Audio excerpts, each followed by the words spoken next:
Hello out there, I'm the oldest nerd, talking today about Babylon 5 Learning Curve, that's Season 5, Episode 5.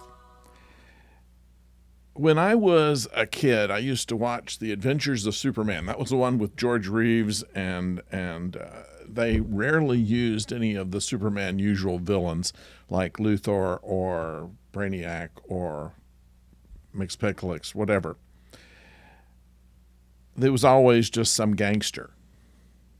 There were, two guys in hats that met in an old warehouse, probably the same set. And it was always the boss and one of his lackeys who wasn't too bright. And that went pretty standard. The boss comes in, I'm going to take over this town, and then Superman knocks him out. And that's essentially what all this is about. They inject a great deal of Minbari mysticism and the rules of the Rangers and this kind of stuff. The actor that played Turval, this was his last acting credit before he died, probably a year after this episode was made. Nevertheless, it was very cookie cutter, old-fashioned typed, the boss and his lackeys. And I don't see that it really added anything to the story.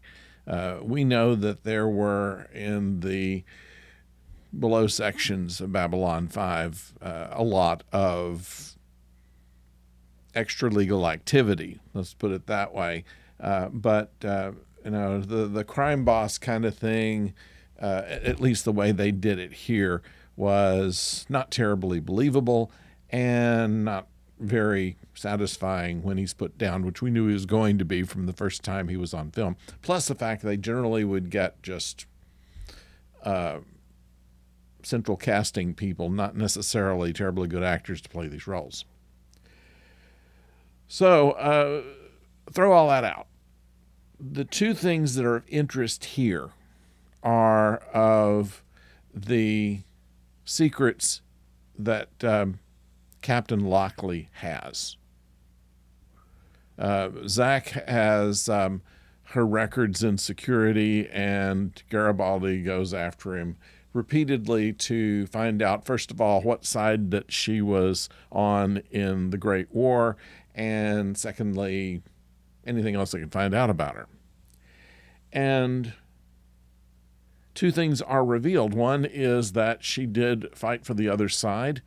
We don't know if she was one of those who just followed orders and didn't really like President Clark or worked closely in Clark's administration. We have no idea about this, and that could still be something they could reveal later. But it's not a surprise, the fact that if she did fight for the rebel side, that she'd be the first to admit it. So, that was always kind of a secret that everybody knew the answer to. And then the second thing is this that's just revealed, that apparently she has had some kind of relationship with Sheridan before all of this. And we don't know the nature of that relationship or when it happened, but this is putting a little bit of a strain into his new marriage with Delenn. So the question is revealed, and now who knows it? Garibaldi has been pushed back by Zach several times to get access to his secret files, but manages to break into them anyway, and what he finds astounds him, which is probably his relationship with Sheridan. This would also explain why Sheridan picked her, and could lead to another reason that she's so secretive about everything.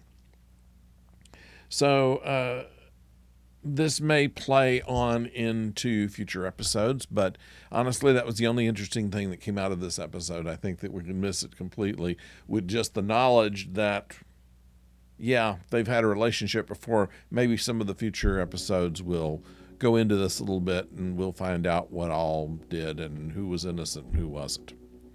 So that's my thoughts on this one. Thank you for joining us.